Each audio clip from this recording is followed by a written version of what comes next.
평생 가족만 바라보며 살아왔는데 그 가족에게서 가장 큰 배신을 당한다면 그 충격을 과연 버텨낼 수 있을까요? 안녕하세요. 오늘 제가 들려드릴 이야기는 제 가슴을 찢어놓은 인생 이야기입니다. 저는 62세 평범한 회사원 김영우라고 합니다. 저는 평생을 가족만 보고 살아왔습니다. 회사에서 아무리 힘들어도 집에 돌아오면 가족이 있기에 견딜 수 있었죠. 딸 도희는 해외 출장이 잦았고, 그래서 사위가 혼자 지내는 경우가 많았습니다. 저는 사위를 친아들처럼 여기며 늘 반찬을 챙겨 나르곤 했습니다. 하지만 여러분, 세상에서 가장 무서운 게 뭔지 아십니까? 바로 믿었던 사람에게서 당하는 배신입니다. 저 역시 상상조차 못했던 진실 앞에서 무너져 내렸습니다. 가족이 전부다라고 믿었던 제 삶이 송두리째 뒤집히는 순간이 찾아왔거든요. 이 이야기를 끝까지 들으시면 저처럼 바보 같은 희생만 하며 살진 말아야겠다는 깨달음을 얻으실 겁니다. 그리고 말씀드리지만 여기서 끝이 아닙니다. 제가 어떤 결심을 했고 그 배신자들에게 어떤 대가를 안겨줬는지 여러분이 절대 잊지 못할 이야기일 겁니다. 본격적으로 시작하기 전에 잠깐 구독과 좋아요 꼭 눌러주세요. 이 이야기 끝까지 들으시면 아마 여러분 손이 저절로 다시 그 버튼을 누르게 될 겁니다. 저는 제 인생을 돌이켜보면 한순간도 저 자신만을 위해 산 적이 없었습니다. 늘 가족이 먼저였죠. 회사에서 아무리 고된 하루를 보내고 돌아와도 제 마음은 언제나 같은 자리로 향했습니다. 아내와 딸, 그리고 이제는 사위까지 내가 지켜야 할 사람들이 있다. 그 생각 하나가 제 삶의 원동력이었고 제가 살아가는 이유였습니다. 아침이면 출근 준비로 정신이 없어도 반드시 반찬 하나쯤은 챙겨두고 나갔습니다. 김치라도 한 조각 썰어두지 않으면 괜히 마음이 불편했어요. 퇴근길에는 늘 장바구니가 제 손에 들려 있었고 장바구니 안에는 가족이 먹을 음식이 가득했습니다. 제 손이 고생할수록 가족의 얼굴은 밝아졌고 저는 그걸로 충분하다 믿었습니다. 아내는 가끔 이런 말을 하곤 했습니다. 영우 씨, 이제 나이도 있는데 좀 쉬엄쉬엄해요. 너무 애쓰지 말고. 그 말이 고마워야 정상인데 저는 그게 오히려 싫었습니다. 왜냐하면 제 속마음에는 이런 생각이 늘 있었으니까요. 내가 아니면 누가 이 집을 지키겠어? 내가 쓰러지면 이 집은 어떻게 되겠어? 저는 스스로를 희생하는 걸 당연시했고 그게 제 자존심이자 책임감이라고 믿었습니다. 특히 딸 도희가 결혼을 한 뒤로는 제 마음이 더 분주해졌습니다. 딸은 무역회사를 다니며 해외 출장이 잦았고 그 빈자리를 사위가 홀로 지켜야 했습니다. 저는 사위가 안쓰럽기도 했고 또 한편으로는 우리 딸이 없는 동안 외롭지 않기를 바랐습니다. 그 마음에 저는 사위를 친아들처럼 여기고 챙겼습니다. 제가 사위 집에 반찬을 들고 갈 때면 민준이는 늘 멋쩍게 웃으며 말했습니다. 아버님, 이렇게까지 안 하셔도 돼요. 저 혼자 잘 먹고 지냅니다. 저는 늘 손사래를 치며 대답했습니다. 무슨 소리야. 내가 너를 아들처럼 생각하니까 그러는 거지. 사위라고 해서 다르냐? 도희 없을 때 내가 내 곁을 챙겨주는 건 당연한 거야. 그런 대화를 나누고 돌아오는 길은 언제나 뿌듯했습니다. 손이 무겁고 다리가 아파도 마음은 따뜻했습니다. 속으로는 늘 이렇게 생각했죠.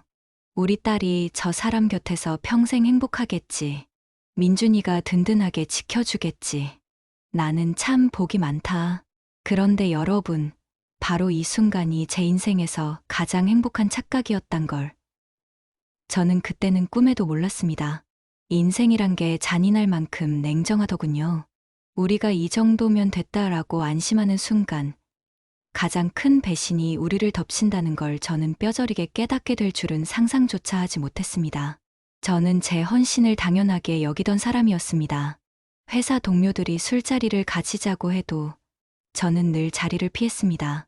집에 가족이 기다린다는 이유 하나로요. 저녁에 집에서 딸과 함께 나누던 소소한 대화, 아내가 내어주는 따뜻한 밥상, 그리고 요즘엔 사위와 나누는 소주 한 잔. 그게 제 행복의 전부였습니다. 저는 제 자신을 돌아볼 겨를도 없이 오직 가족을 향해 달려왔습니다. 제 월급은 단 한 푼도 제 손에 오래 머무르지 않았습니다. 아내의 손으로, 딸의 필요로, 집안의 살림으로 흘러들어갔죠. 하지만 단 한 번도 억울하다거나 후회한 적은 없었습니다. 왜냐하면 제 인생의 가장 큰 보람은 내가 지켜냈다는 그 사실 하나였으니까요. 여러분, 하지만 사람이 한쪽만 믿고 달려가면 어떤 일이 생길까요?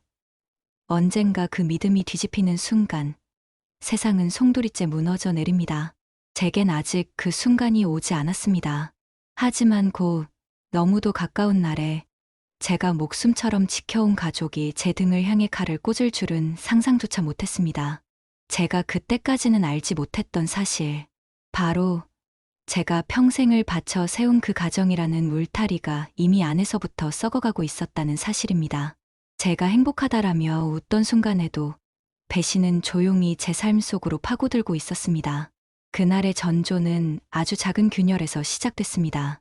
저는 여전히 가족이 전부다라는 믿음으로 하루하루를 살아갔습니다. 그러나 이미 제 발밑에서는 돌이킬 수 없는 금이 가기 시작하고 있었습니다. 그리고 바로 그 균열이 곧 제 인생을 산산조각 내는 서막이 될 줄은 몰랐습니다. 하지만 곧 알아챘습니다. 그날도 저는 여느 때와 다름없이 반찬 몇 가지를 챙겨 들고 사위 집을 향했습니다. 딸 도희가 출장으로 집을 비우니 민준이가 홀로 끼니를 챙기기도 벅찰 거라 생각했기 때문입니다. 김치 한 통, 멸치볶음, 그리고 새벽에 일어나 끓인 미역국까지. 저는 그 무거운 보따리를 들고서도 기분이 좋았습니다. 누군가에게 음식을 전해주는 것, 그 정성에 담긴 마음이 상대방의 삶을 따뜻하게 만든다는 사실을 저는 잘 알고 있었으니까요. 사위 집 앞에 도착했을 때 저는 초인종을 누르려다 발걸음을 멈췄습니다. 그 순간 제 귀에 낯선 소리가 들어왔기 때문입니다. 처음엔 TV 소리려니 했습니다. 그런데 그 소리는 분명 웃음이었습니다. 가볍게, 그러나 은밀하게 섞인 남녀의 웃음소리. 제 심장이 쿵 내려앉았습니다. 뭐지? 지금 민준이 집에 누가 있는 거지? 저는 혹시 손님이라도 왔나 싶어 문을 두드리려 했습니다. 하지만 그 웃음소리는 점점 더 뚜렷하게 제 귀에 박혔습니다. 단순히 친구나 지인 사이에서 나올 수 있는 웃음이 아니었습니다. 서로를 향한 농담, 장난, 그리고 은밀한 기운이 묻어나는 웃음이었죠. 그 순간 제 온몸에 소름이 돋았습니다. 사위가 집에 다른 여자를 들였다는 생각이 스쳐 지나갔습니다. 설마 그럴 리가 있나? 우리 민준이가? 아니야, 내가 잘못 들은 거겠지. 스스로를 다독였지만 이미 제 머릿속은 불길한 상상으로 가득 차버렸습니다. 손에 들고 있던 반찬 봉지가 덜컥 흔들렸습니다. 손끝이 저릿하고 무릎은 힘이 빠져 당장이라도 주저앉을 것 같았습니다. 제가 믿어온 가족이라는 울타리가 갑자기 금이 가는 소리를 들은 듯 했습니다. 저는 결국 초인종을 누르지 못하고 발길을 돌렸습니다. 걸음을 옮기면서도 제 귓가에서는 여전히 그 웃음소리가 맴돌았습니다. 골목을 빠져나올 때까지, 집으로 돌아오는 버스를 타고 창가에 앉아 있을 때까지, 심지어 제 집 현관 앞에 서서 열쇠를 돌리는 순간까지도 그 소리는 사라지지 않았습니다. 그날 밤, 저는 잠을 이루지 못했습니다. 베개를 껴안고 누웠지만 눈을 감을 때마다 현관 너머에서 들려오던 그 웃음이 귓가에 생생하게 다시 울려 퍼졌습니다. 저는 이불을 턱 끝까지 끌어올리고도 몸이 덜덜 떨렸습니다. 혹시 착각일까 싶어 귀를 틀어막고 눈을 꼭 감았지만 소리는 더 크게 귓속을 울렸습니다. 민준이가 정말 다른 여자를 만나는 걸까? 그럼 우리 도희는? 출장 다니느라 힘들어하는 딸은 민준이를 믿고 있는데 만약 이게 사실이라면?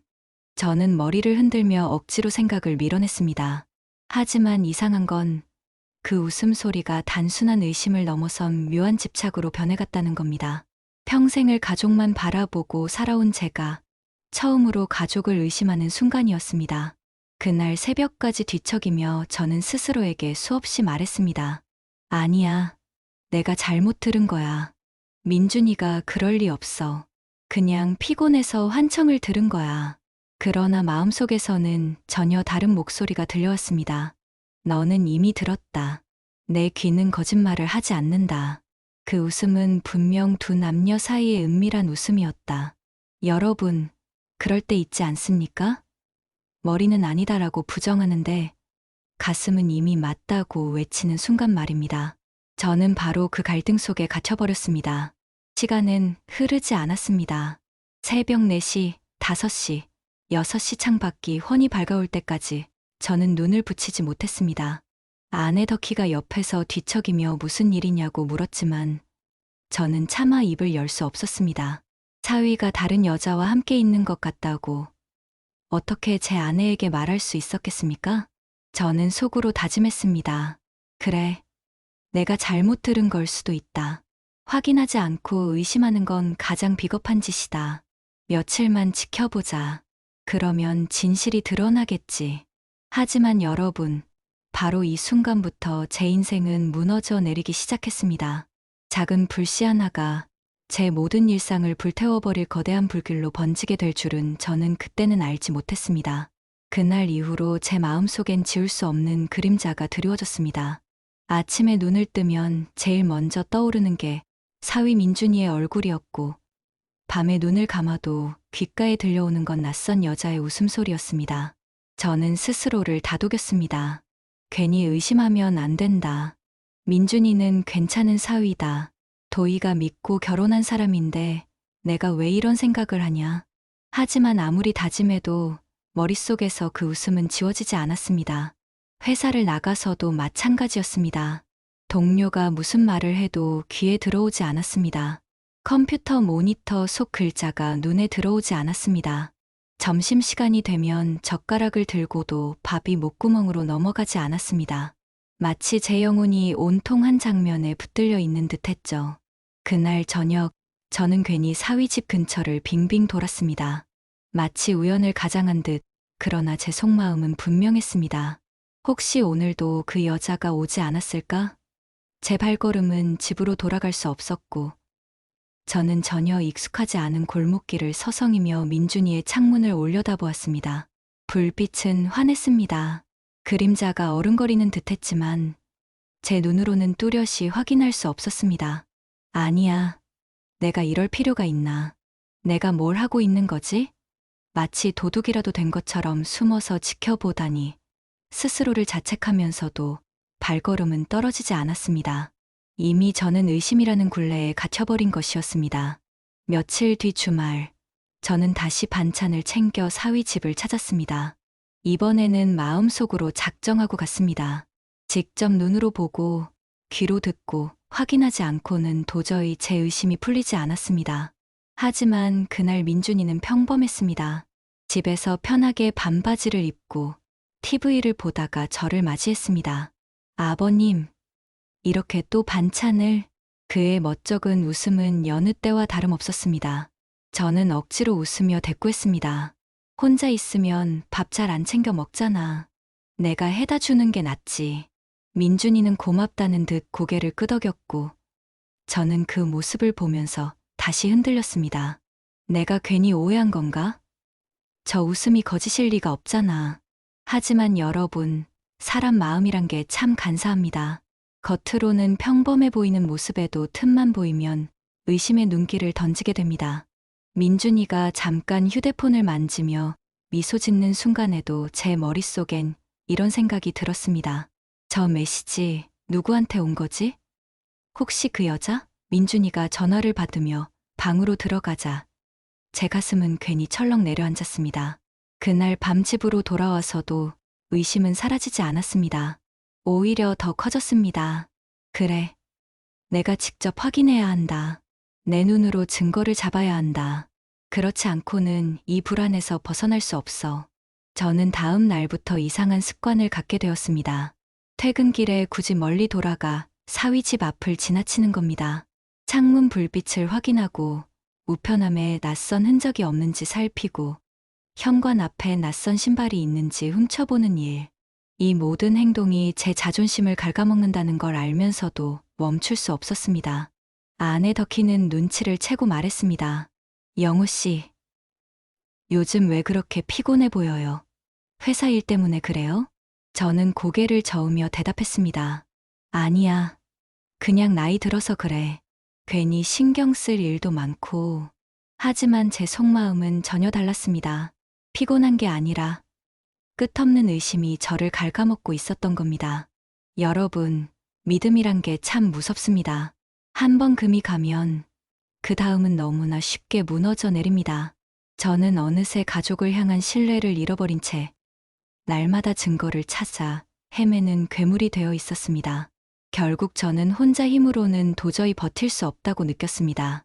사위의 뒷모습을 내가 지켜본다고 해서 모든 게 드러날까? 아니야. 더 확실한 방법이 필요하다. 나 대신 이걸 밝혀줄 누군가가 필요하다. 그때 제 머릿속에 번개처럼 스친 생각이 있었습니다. 바로 사설 탐정. 그래. 내가 직접 하기엔 한계가 있다. 전문가의 손을 빌리자. 확실한 증거를 잡아야 한다. 그래야 내 마음이든 딸의 미래든 지킬 수 있다. 저는 그 길로 평생 상상조차 못했던 선택을 하게 되었습니다. 저는 평생을 성실하게만 살아온 사람이었습니다. 법 없이도 살 수 있다던 말이 제게 어울릴 만큼 저는 늘 규칙과 원칙을 지키며 살았습니다. 그런 제가 사설 탐정이라는 단어를 입 밖에 꺼낸 순간 스스로도 낯설었습니다. 드라마나 영화 속에서만 보던 직업, 나와는 상관없는 세계라 여겼는데 지금 제 발이 그곳을 향하고 있었습니다. 며칠을 고민했습니다. 정말 그 길로 가야 하나? 내가 지금 미쳐가는 건 아닐까? 아내에게 말도 못하고 혼자 이런 일을 꾸미는 게 옳은가? 하지만 머릿속에서는 오직 한 가지 생각만이 맴돌았습니다. 확인해야 한다. 확실한 증거를 봐야 한다. 그렇지 않으면 나는 평생이 의심에 갇혀 미쳐버리고 말 거다. 결국 저는 오래된 다이어리 한쪽을 찢어 인터넷에서 찾은 사설 탐정 사무소 주소를 적었습니다. 손끝이 덜덜 떨렸습니다. 평생의 원칙을 깨뜨리는 순간이었기 때문입니다.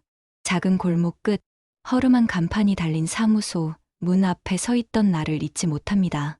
낡은 문에는 조사 전문이라는 글자가 희미하게 적혀 있었고 창문은 뿌옇게 먼지가 쌓여 있었습니다. 순간 발걸음을 돌리고 싶었습니다. 하지만 그때 떠오른 건 도희의 얼굴이었습니다. 출장길 공항에서 늘 제게 손을 흔들며 아빠, 민준이 잘 챙겨줘요. 라고 말하던 딸의 웃음. 그 웃음 뒤에 감춰진 불행이 있을지도 모른다는 생각이 저를 사무소 문 안으로 밀어 넣었습니다. 안에는 40대쯤 되어 보이는 남자가 앉아 있었습니다. 그는 제 얼굴을 힐끗 쳐다보더니 담배를 끄고 말했습니다. 무슨 일로 오셨습니까? 저는 한동안 말을 잇지 못했습니다. 평생 처음으로 남에게 가족의 문제를 털어놓아야 했기 때문입니다. 마른 침을 삼킨 뒤 겨우 입을 열었습니다. 사위가 있습니다. 그런데 의심스러운 장면을 보았습니다. 직접 확인은 못했습니다. 하지만 제 귀는 거짓말을 하지 않았습니다. 그는 고개를 끄덕이며 수첩을 펼쳤습니다. 구체적으로 말씀해 보시죠. 언제, 어디서, 어떤 상황이었는지. 저는 사위 집 앞에서 들었던 웃음소리, 그날 밤 잠 못 이루던 기억, 그리고 요즘 사위의 사소한 행동까지 모두 털어놓았습니다. 그는 차분히 메모를 하더니 말했습니다. 걱정 마십시오. 저희가 확인해 드리겠습니다. 단, 비용은 좀 듭니다. 그 말에 제 마음은 또 한 번 흔들렸습니다. 평생 가족을 위해 벌어온 돈, 제 손에 오래 머무르지 못하고 늘 흘러갔던 돈, 이제 그 돈을 이런 데 쓰게 될 줄은 몰랐습니다. 하지만 선택의 여지가 없었습니다. 돈이 문제가 아니다. 진실을 알아야 한다. 딸의 인생이 걸린 문제다. 저는 결국 계약서에 서명했습니다. 손끝이 떨려 글씨가 삐뚤빼뚤해졌습니다. 며칠 뒤 탐정에게서 첫 연락이 왔습니다. 조사 시작했습니다. 일주일 정도만 기다려 주십시오. 그 한마디에 제 가슴은 요동쳤습니다. 드디어 진실이 드러나는구나. 하지만 동시에 두려움도 몰려왔습니다. 만약 내 추측이 사실이라면, 그렇다면 도희의 결혼은, 내 딸의 인생은 어떻게 되는 거지?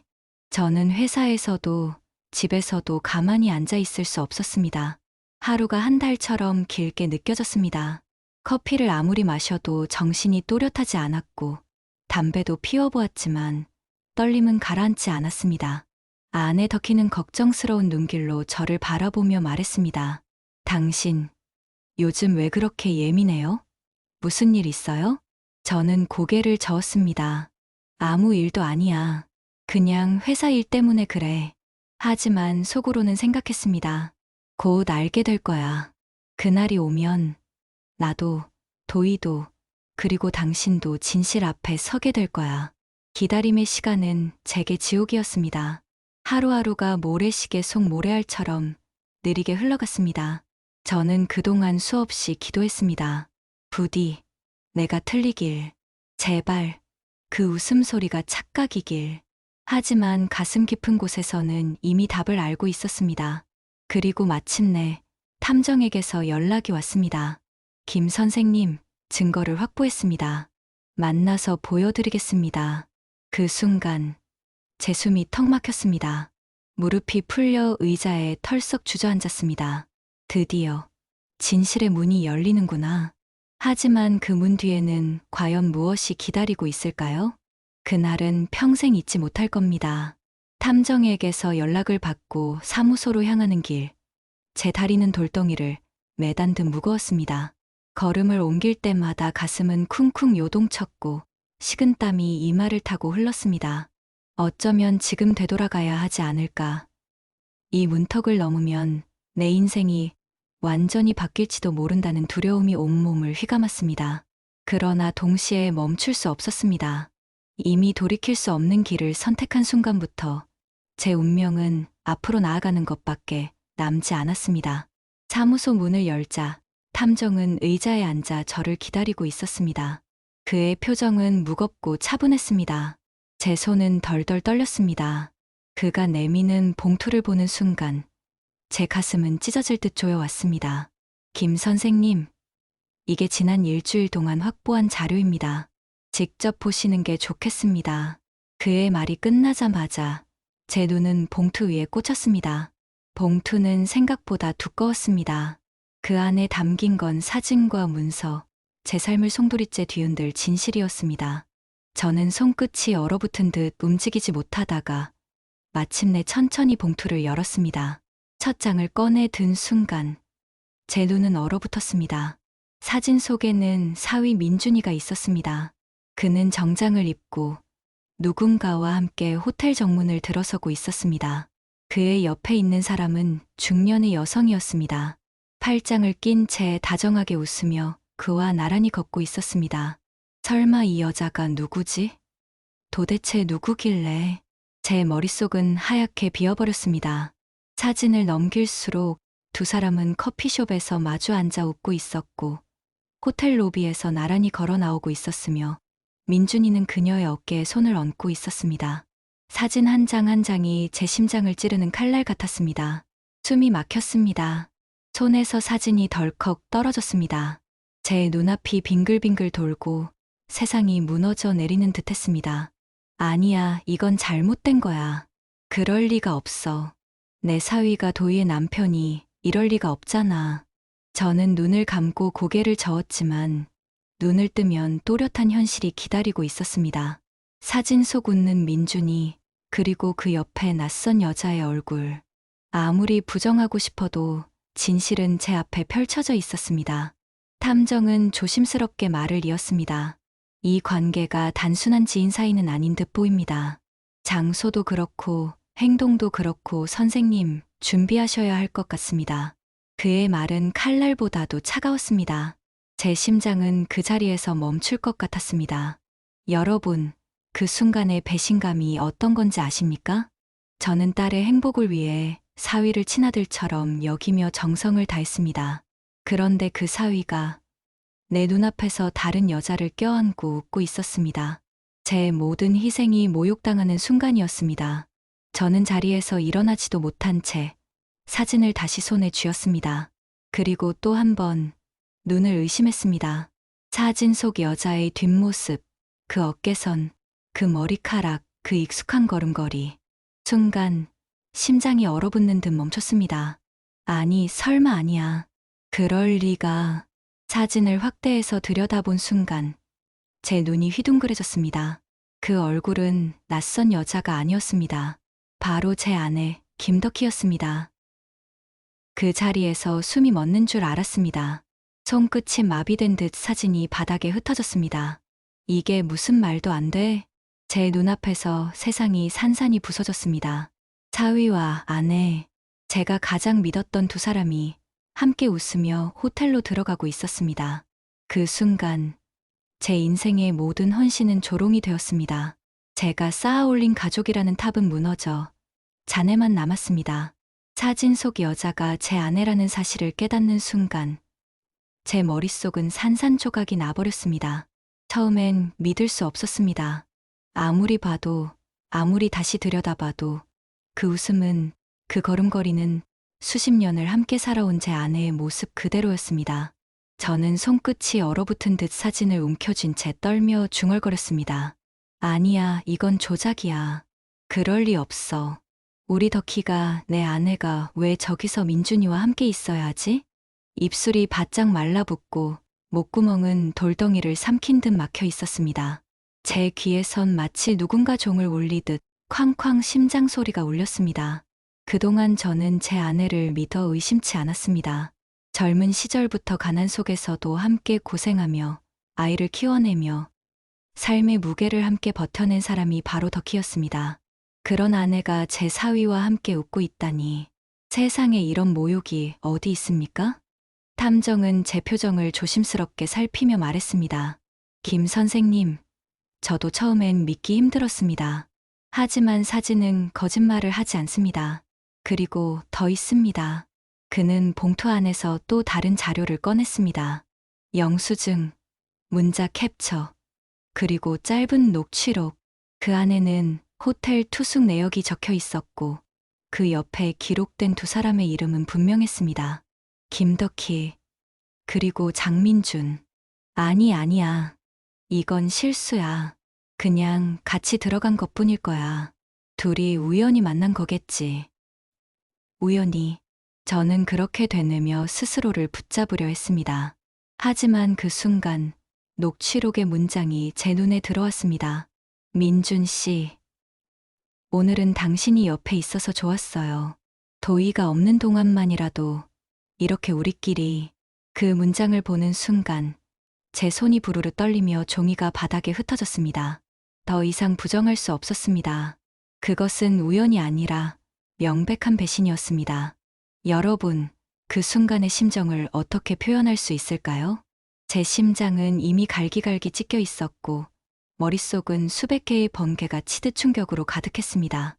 땅이 무너지고 하늘이 무너지고 온 세상이 검은 연기에 휩싸이는 듯 했습니다. 제 아내와 사위라니 도대체 왜 그래야 했습니까? 저는 바닥에 주저앉아 두 손으로 얼굴을 감쌌습니다. 눈물이 아니라 뜨거운 분노가 솟구쳤습니다.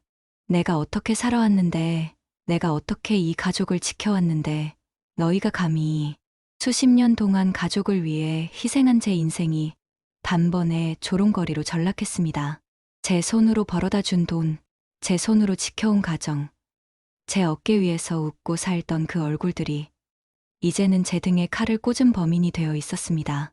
그날 밤, 집으로 돌아와 아내의 얼굴을 마주했을 때 저는 속이 뒤집히는 듯 했습니다. 덕희는 평소처럼 태연한 얼굴로 말했습니다. 여보, 오늘 하루도 고생했어요. 저녁 드실래요? 그 웃음, 그 목소리, 그 익숙한 표정 하나하나가 다 거짓처럼 보였습니다. 저는 억지로 웃으며 고개를 끄덕였지만 속으로는 끓어오르는 분노를 억누르느라 손이 떨렸습니다. 그날 이후 저는 아내와 사위를 바라보는 눈빛이 달라졌습니다. 그들의 작은 행동 하나, 말투 하나도 전부 의심스럽게만 보였습니다. 함께 식탁에 앉아 있어도 제 귀에는 여전히 그 호텔 앞에서 웃던 두 사람의 모습이 겹쳐졌습니다. 그리고 그 순간 저는 결심했습니다. 그래, 내가 울고 있을 때가 아니다. 증거는 이미 손에 있다. 이제부터는 내가 이 배신자들을 무너뜨릴 차례다. 여러분, 한 사람의 배신도 견디기 힘든데 제가 마주한 건 두 겹의 배신이었습니다.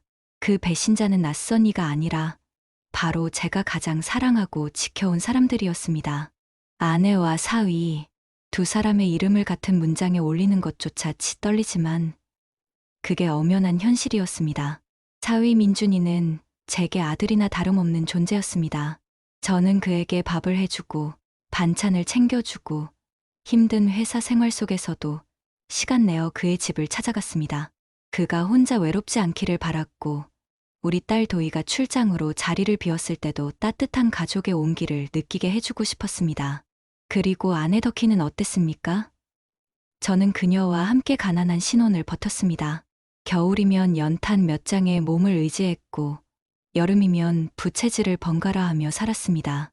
저녁상에 올릴 반찬이 부족하면 저는 제 몫을 덜어 그녀와 딸에게 건넸습니다. 그럴 때마다 덕희는 눈물을 글썽이며 제 손을 잡곤 했습니다. 여보, 당신 없이는 내가 어떻게 살았을까? 그 말이 제겐 가장 큰 위로였고 살아갈 힘이었습니다. 그런데 그 두 사람이 나란히 호텔 문을 들어가며 웃고 있었습니다. 두 사람이 서로에게 속삭이며 손을 맞잡고 있었습니다. 그 광경은 제 삶의 모든 가치를 짓밟는 칼날이었습니다. 처음엔 혹시 오해일지도 모른다며 스스로를 붙잡으려 했습니다. 하지만 탐정이 건넨 문자 캡처 속 대화는 더할 나위 없이 명확했습니다. 오늘도 당신 덕분에 웃었어요. 우리 둘만 아는 시간 너무 소중해요. 도희는 출장이라 모를 거예요. 당신이 있어서 난 행복해요. 제 아내의 번호에서 보낸 메시지였습니다. 그 순간 제 머릿속에서 무언가 쾅 하고 끊어지는 소리가 났습니다.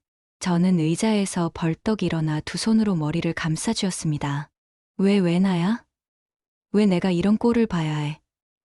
내가 어떻게 살아왔는데, 내가 뭘 잘못했는데, 눈앞이 아득해지고 심장이 미친 듯 뛰었습니다.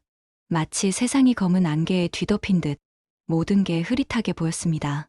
집으로 돌아오는 길, 골목마다 불빛이 흔들리는 것 같았습니다. 가로등 불빛이 깜빡이는 것도, 지나가는 사람의 웃음소리도 제겐 모두 조롱처럼 들렸습니다. 마치 온 세상이 제게 외치고 있는 것 같았습니다. 바보 같은 놈, 너만 몰랐지. 내 아내와 사위는 이미 오래전부터 그날 밤 아내와 마주 앉아 저녁을 먹었습니다. 그녀는 평소처럼 미소 지으며 말했습니다. 여보, 내일은 도희 들어오는 날이죠? 민준이랑 같이 공항에 나가야겠네요. 그 평범한 대화가 제 가슴을 찌르는 칼이 되었습니다. 그래, 내 입으로 그렇게 태연하게 말할 수 있지? 내가 어떻게 내 눈을 똑바로 보면서 그런 말을 할 수 있지? 저는 숟가락을 내려놓으며 속으로 다짐했습니다. 울지 마라. 약해지지 마라. 이제부터는 내가 당한 만큼 반드시 갚아줘야 한다. 여러분, 저는 그날 깨달았습니다. 배신은 눈물이 아니라 복수로 씻어내야 한다는 것을. 제 인생을 송두리째 흔든 두 사람을 무너뜨리기 위해 저는 더 이상 순한 가장이 아닌 복수를 준비하는 사내가 되었습니다. 그날 이후 저는 더 이상 예전의 제가 아니었습니다. 가족을 위해 희생하며 웃던 가장 김영우는 사라지고 오직 복수의 화신만이 남아 있었습니다. 두 사람의 배신을 눈으로 확인한 이상 울며 주저앉아 있을 수는 없었습니다. 그들에게 되돌려줄 증거, 확실한 무기 없이는 저는 단지 우스꽝스러운 바보로 남을 뿐이었습니다. 저는 먼저 탐정에게 부탁했습니다. 가능한 모든 증거를 모아주시오. 사진이든 녹취든 문자든 작은 흔적 하나도 빠짐없이. 탐정은 담담히 고개를 끄덕이며 말했습니다. 알겠습니다. 하지만 이런 건 시간이 걸립니다. 마음 단단히 먹으셔야 합니다. 시간은 제게 지옥이었습니다. 하루가 1년처럼 길었고 아내와 사위가 나란히 웃던 모습이 눈앞에서 떠나지 않았습니다. 하지만 저는 울지 않았습니다. 오히려 매 순간마다 마음속에 불을 지피며 다짐했습니다. 그래, 웃어라. 지금은 내 차례다. 하지만 곧 내 차례가 올 거다. 며칠 뒤, 탐정이 새로운 자료를 가져왔습니다. 거기에는 두 사람의 통화 녹취가 담겨 있었습니다. 덕희 씨, 오늘도 즐거웠어요. 당신 없인 못 살겠어요. 민준 씨, 나도 그래요. 하지만 조심해야 해요. 도희가 알면 큰일 나니까. 그 목소리를 듣는 순간 제 두 손이 덜덜 떨렸습니다. 분노가 머리끝까지 차올랐지만 동시에 싸늘한 이성이 제 속에서 깨어났습니다. 좋다. 이제 확실해졌다. 내 목소리까지 증거로 남았으니 발뺌할 길은 없다. 저는 아내의 휴대폰을 살피기 시작했습니다. 그녀가 잠든 틈을 타 몰래 확인한 메시지에는 내일도 호텔에서 보자는 문장이 그대로 남아 있었습니다. 심장이 쿵 떨어졌지만 곧 사진으로 남겼습니다. 이제 울며 떨 시간이 아니라 증거를 축적할 시간이었습니다. 민준이도 마찬가지였습니다. 그는 딸 도희 앞에서는 늘 태연하게 웃으며 다정한 남편 연기를 했습니다. 하지만 그가 집을 나서는 시간, 그의 걸음을 따라붙은 탐정은 사진으로, 영상으로 모든 것을 남겼습니다. 두 사람의 만남은 은밀했지만 은밀한 만큼 더 선명하게 기록되었습니다. 집에서는 아내 덕희가 저를 바라보며 여보, 왜 요즘 말씀이 없어요? 라고 물었습니다. 저는 웃으며 대답했습니다. 피곤해서 그래. 나이 탓이지 뭐. 그러나 속으로는 이렇게 외쳤습니다. 내가 모르는 게 있지. 내가 웃는 동안 나는 너의 거짓을 하나하나 기록하고 있다. 밤이면 저는 모아둔 증거들을 펼쳐놓고 들여다봤습니다.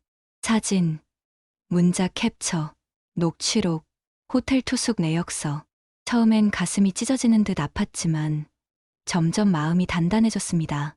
이제 이 자료들은 제 무기였고 제 인생을 되찾을 칼날이었습니다. 여러분, 배신당한 사람에게 눈물이란 사치입니다. 제가 택한 건 눈물이 아니라 치밀한 수집이었습니다. 모든 진실을 법정에서 세상 앞에서 까발릴 준비 말입니다. 증거를 손에 쥔 순간부터 저는 더 이상 망설이지 않았습니다. 사진, 녹취, 문자, 심지어 호텔 투숙 내역까지.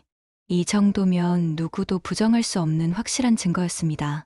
그러나 문제는 그 다음이었습니다. 이 무기를 어떻게 써야 하는가, 어디에, 어떻게 휘둘러야 그들에게 가장 큰 상처를 줄 수 있을까. 저는 생각했습니다. 내 손으로 직접 들이밀면 그 순간은 통쾌하겠지. 하지만 법으로 세상 앞에서 무릎 꿇게 만드는 게 진짜 복수다. 그날 오후 저는 오래된 주소록을 뒤적였습니다. 회사 동료가 예전에 알려준 변호사 이름이 떠올랐습니다. 저는 곧장 전화를 걸어 약속을 잡았습니다. 전화를 끊고도 한참 동안 손이 떨렸습니다. 이 모든 게 현실이라는 사실이 다시금 저를 벼랑 끝으로 몰아세웠습니다. 작은 로펌 사무실 문을 열고 들어갔을 때 낯선 긴장감이 제 온몸을 감쌌습니다. 책장에는 두꺼운 법전들이 줄지어 있었고 책상 위엔 서류 뭉치가 가득했습니다. 변호사는 안경 너머로 저를 바라보며 조용히 묻습니다. 어떤 일로 오셨습니까? 저는 숨을 고르며 봉투를 내밀었습니다. 안에는 사진과 녹취록, 문자 캡처가 들어 있었습니다. 변호사는 차분히 봉투를 열어 하나하나 살펴보더니 고개를 끄덕였습니다. 강력하군요. 이 정도면 충분히 법적 책임을 물을 수 있습니다. 그 말에 제 심장이 요동쳤습니다. 정말입니까? 아내와 사위, 둘 다에게 책임을 물을 수 있습니까? 변호사는 단호하게 말했습니다. 네, 부정행위에 대한 위자료 청구는 물론이고 이혼 소송에서 재산 분할도 유리하게 가져갈 수 있습니다. 게다가 사위와의 관계가 입증되면 민사 소송으로도 큰 타격을 줄 수 있죠. 그 순간 제 눈앞이 환해지는 듯했습니다. 그동안 절망으로 가득했던 가슴에 한 줄기 빛이 스며드는 느낌이었습니다. 하지만 동시에 제 속에서 또 다른 목소리가 들렸습니다. 이제 시작이구나. 아직 끝난 게 아니다. 이제부터가 진짜 싸움이다. 저는 변호사에게 물었습니다. 제가 원하는 건 단순히 이혼이 아닙니다. 그들이 저를 짓밟았듯 저도 그들을 무너뜨리고 싶습니다. 가능한 모든 방법을 알려주십시오. 변호사는 제 눈을 똑바로 바라보며 말했습니다. 김 선생님, 복수심은 이해합니다. 하지만 법은 감정이 아니라 증거로 움직입니다. 다행히 선생님에겐 이미 충분한 무기가 있습니다. 차근차근 준비합시다. 재판정에서 판사가 증거를 보는 순간 상대는 무너질 수밖에 없습니다. 그 말을 듣는 순간 저는 주먹을 불끈 쥐었습니다. 그동안 의심과 눈물로 흔들리던 마음이 단단하게 굳어졌습니다. 이제 흔들림은 없었습니다. 집으로 돌아오는 길, 도로의 가로수들이 하나같이 제게 속삭이는 듯했습니다. 이제 내 차례다. 이제부터는 내가 칼을 쥐었다. 그날 밤, 아내는 평소처럼 말했습니다. 여보, 요즘 왜 이렇게 늦게 들어와요? 무슨 일 있어요? 저는 눈을 마주치며 천천히 대답했습니다. 곧 알게 될 거야. 내가 뭘 했는지 모두 다. 아내는 제 말을 이해하지 못한 듯 웃었지만 제 속에서는 이미 복수의 시계가 째깍째깍 소리를 내며 움직이고 있었습니다. 마침내 그날이 다가왔습니다. 저는 결심했습니다. 더 이상 미룰 수 없다고. 언제까지 사진과 녹취록을 혼자 쥐고 앉아 눈물만 흘릴 수는 없었습니다. 이 배신자들에게 제 손으로 그들의 민낯을 까발려야 했습니다. 제가 선택한 무대는 가족 모임이었습니다. 도희가 출장해서 돌아오는 날을 맞아 우리는 함께 저녁 식사를 하기로 했습니다. 아내 덕희는 태연하게 준비를 했습니다. 여보, 도희도 오랜만에 오니까 밖에서 맛있는 거 먹어요. 민준이도 좋아할 거예요. 그녀는 아무 일 없다는 듯 웃었지만 제 눈에는 그 웃음이 가면처럼 보였습니다. 그날 저녁, 우리는 근처의 한정식집에 모였습니다. 딸 도희는 환하게 웃으며 아버지 품에 안겼습니다. 아빠, 나 다녀왔어요. 그 순간만큼은 가슴이 뭉클했습니다. 하지만 곧 사위 민준이와 아내가 나란히 앉는 모습이 눈에 들어오자 다시 심장이 철렁 내려앉았습니다. 두 사람이 마주보며 건네는 미묘한 눈빛, 저는 이제 그 의미를 너무나 잘 알고 있었습니다. 식탁 위에는 화려한 음식이 차려졌습니다. 도희는 신나게 출장 이야기를 풀어놓았고 민준이는 맞장구를 치며 웃었습니다. 아내도 마치 아무 일 없다는 듯 고개를 끄덕이며 분위기를 이끌었습니다. 웃음소리가 식당 안에 울려 퍼졌지만 제 귀에는 전혀 즐겁게 들리지 않았습니다. 오히려 그 웃음 하나하나가 제 심장을 찌르는 송곳 같았습니다. 저는 그날을 위해 며칠 동안 준비했습니다. 작은 가방 속에 봉투 하나를 넣었습니다. 그 안에는 사진, 문자, 녹취록, 호텔 영수증까지 모든 진실이 들어 있었습니다.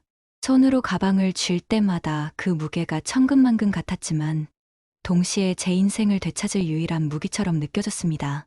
아빠, 오늘 왜 이렇게 말씀이 없어요? 도희가 물었습니다. 저는 억지로 웃으며 대답했습니다. 아빠가 요즘 생각이 많아서 그래. 오늘은 그냥 너희 얼굴만 보고 있어도 된다. 그 말에 도희는 환하게 웃었지만 제 속에서는 쓰디쓴 눈물이 솟구쳤습니다. 그녀는 아직 아무것도 모릅니다. 남편이, 어머니가 동시에 자신을 배신했다는 사실을. 술잔이 오가고 분위기는 무르익었습니다. 민준이는 잔을 들며 말했습니다. 장인어른, 늘 이렇게 챙겨주셔서 감사합니다. 도희 없을 때도 아버님 덕분에 제가 외롭지 않았습니다. 그 말에 아내 덕희도 거들며 웃었습니다. 맞아요. 당신이 있어서 우리 가족이 든든하잖아요. 그들의 태연한 말에 제 속은 부글부글 끓었습니다. 하지만 저는 꾹 참고 술잔을 들었습니다. 그래, 다들 웃자. 오늘은 마지막으로. 제 손은 가방 속 봉투를 더듬었습니다. 지금은 아니었습니다. 아직은 때가 아니었습니다. 모든 웃음이 정점에 달했을 때 제가 이 식탁 위에 폭풍을 몰고 올 차례였습니다. 그날 밤의 공기는 유난히 무겁게 느껴졌습니다. 웃음이 가득했지만 그 웃음 아래 숨어 있는 칼날을 오직 저만 알고 있었습니다. 폭풍은 이미 눈앞까지 다가와 있었고 그 날개짓 소리가 제 귀를 때리고 있었습니다. 가족 모임은 겉보기엔 화목했습니다. 식탁 위에는 음식이 가득했고 잔잔한 음악이 흘렀으며 사람들의 웃음소리가 뒤섞여 있었습니다. 하지만 제 눈에는 모든 것이 낯설게 보였습니다. 그 웃음소리는 행복이 아니라 곧 무너질 성 위에서 떠드는 광대들의 소리처럼 들렸습니다. 딸 도희는 출장에서 겪은 에피소드를 신나게 풀어놓았습니다. 아빠, 이번에 파리에 갔는데요. 거기서 진짜 멋진 광경을 봤어요. 사진 보여드릴까요? 그녀가 휴대폰을 꺼내 사진을 보여주자 민준이는 맞장구를 치며 웃었습니다. 여보가 일하는 모습이 이렇게 자랑스러울 줄이야. 장인어른, 우리 도희 정말 대단하죠? 그 말에 아내 덕희가 고개를 끄덕이며 거들었습니다. 맞아요. 우리 딸이 최고예요. 민준 씨가 옆에서 잘 도와주니까 더 빛나는 거죠. 그들의 웃음은 따뜻했을지도 모릅니다. 그러나 제 귀에는 조롱처럼 들렸습니다. 저는 술잔을 들고 있었지만 속으로는 냉혹한 카운트다운을 세고 있었습니다. 웃어라. 지금 웃어라. 곧 그 웃음이 비명으로 바뀔 테니. 식탁 위에서 도희는 천진하게 웃고 있었습니다. 하지만 제 시선은 아내와 사위가 주고받는 눈빛에만 꽂혀 있었습니다. 짧은 순간 스치는 시선, 서로의 잔에 술을 따라주는 손길. 그 모든 것이 저에겐 독처럼 느껴졌습니다. 도희는 전혀 눈치채지 못했지만 저는 이미 알고 있었습니다. 그 눈빛 속에 감춰진 진실을. 저는 일부러 술잔을 비우며 담담히 말을 꺼냈습니다. 이제 우리도 나이 들었으니 서로 더 정직하게 살아야지. 거짓 없이, 속임수 없이. 그렇지 않나? 제 말에 민주는 긴장한 기색도 없이 웃으며 대답했습니다. 맞습니다, 아버님. 저도 늘 그렇게 살려고 합니다. 그 순간 제 속에서 피식 웃음이 새어나왔습니다. 내 입으로 그런 말을 할 수 있구나. 정직이라니, 속임수 없이라니. 내가 지금 무슨 짓을 하고 있는지 알면서도? 아내 덕희도 제 말에 맞장구 쳤습니다. 여보, 무슨 말을 그렇게 심각하게 해요. 오늘은 그냥 즐깁시다. 다 같이 웃으면서. 그녀의 웃음은 밝았지만 제게는 칼날처럼 느껴졌습니다. 도희가 숟가락을 들며 말했습니다. 아빠, 오늘은 그냥 좋은 날이에요. 출장도 잘 끝났고 이렇게 우리 다 같이 모였잖아요. 그녀의 말에 제 가슴은 미어졌습니다. 이 천진한 딸이 지금 무슨 상황에 놓여 있는지 알게 된다면 그녀의 세상은 어떻게 될까요? 저는 잠시 눈을 감았습니다. 귀에 들려오는 웃음소리는 여전히 요란했지만 그 뒤에는 서늘한 그림자가 짙게 드리워져 있었습니다. 저는 알고 있었습니다. 오늘의 이 웃음은 오래가지 못할 것이라는 걸. 곧 폭풍이 몰아칠 것이고 이 웃음은 산산이 부서진 유리 조각처럼 흩어질 거라는 걸. 그 순간 제 손은 천천히 가방을 향했습니다. 그 안에는 봉투가 있었습니다. 봉투 속 진실은 지금 이 웃음소리를 단숨에 찢어밟길 칼날이었습니다. 식탁 위에는 여전히 웃음과 대화가 오갔습니다. 도희는 출장에서 가져온 선물을 꺼내 보여주며 들뜬 목소리로 말했습니다. 아빠, 이건 파리에서 사온 건데 아빠 생각나서 샀어요. 저는 선물을 받아들며 억지로 미소를 지었지만 마음속에서는 쓰디쓴 눈물이 고였습니다. 딸의 순수한 눈빛이 제 가슴을 도려내는 것 같았습니다. 그녀는 모릅니다. 자신이 가장 믿는 남편과 어머니가 이미 같은 칼을 들고 자신을 속였다는 걸. 그 순간 저는 더 이상 참을 수 없었습니다. 웃음소리가 제 귀를 찢는 비명처럼 들렸고 제 심장은 폭발할 듯 요동쳤습니다. 저는 술잔을 내려놓으며 천천히 가방을 열었습니다. 봉투를 꺼내 식탁 위에 올려두자 세 사람의 시선이 동시에 제 손으로 쏠렸습니다. 여보, 그게 뭐예요? 아내 덕희가 당황한 듯 물었습니다. 아버님, 무슨 서류라도. 민준이도 불안한 기색을 감추지 못했습니다. 도희는 아무것도 모른 채 고개를 갸웃했습니다. 아빠, 그게 뭐예요? 저는 봉투를 열어 사진 한 장을 꺼내 식탁 위에 던졌습니다. 탁 하는 소리와 함께 사진이 모두의 눈앞에 펼쳐졌습니다. 그 속에는 민준과 덕희가 호텔 로비를 나란히 걸어가는 모습이 고스란히 담겨 있었습니다. 순간 식탁 위의 웃음은 단숨에 얼어붙었습니다. 도희의 눈이 휘둥그레졌고 민준의 얼굴은 창백해졌습니다. 아내 덕희는 입술을 달달 떨며 말했습니다. 이건 오해예요. 당신 무슨 짓을? 그러나 저는 멈추지 않았습니다. 또 다른 사진을 꺼내 던졌습니다. 두 사람이 카페에서 마주 앉아 웃고 있는 장면, 민준이 아내의 어깨에 손을 올린 장면, 사진이 흩날릴 때마다 식탁 위의 공기는 점점 더 서늘해졌습니다. 이게 오해야? 이게 착각이야? 그래. 그럼 이건 뭐냐? 저는 이번엔 녹취록을 꺼내 읽었습니다. 민준 씨, 오늘도 즐거웠어요. 당신 없인 못 살겠어요. 덕희 씨, 도희가 없는 동안만이라도 이렇게 우리끼리. 제 목소리가 식당 안에 울려 퍼지자 도희의 손에서 젓가락이 덜컥 떨어졌습니다. 그녀의 눈에서 눈물이 왈칵 쏟아졌습니다. 엄마, 민준, 이게 뭐야? 이게 다 뭐냐고. 민준은 더 이상 변명할 수 없다는 듯 얼굴이 하얗게 질렸습니다.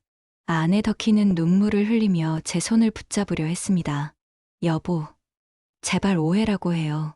나도 어떻게 이런 일이.